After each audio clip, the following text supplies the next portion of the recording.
Epigenetic Postal Kit Instructions. First, open the Epigenetic Postal box.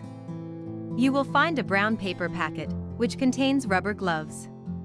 Now, put on the rubber gloves on both hands because hygiene is important. From the kit, take out the tweezers and remove the rubber cap.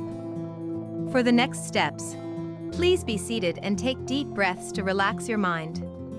Now, place your fingers below your occipital bone. It's a small bump at the back of your head. Use the tweezers to pluck out 4 strands of hair with their roots from this area.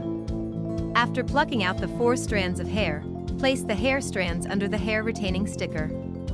It is important that the hair root bulbs are exposed in the position shown, and not under the sticker. Next step. In the box, please take out a resealable foil bag and tear it at the marking. Take the oxygen absorber out of its clear plastic bag and place it in the resealable foil bag.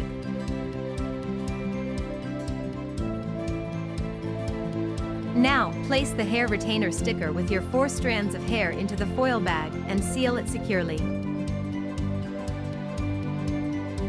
Last step, put the foil bag in the prepaid returned envelope and send it to processing center in your country.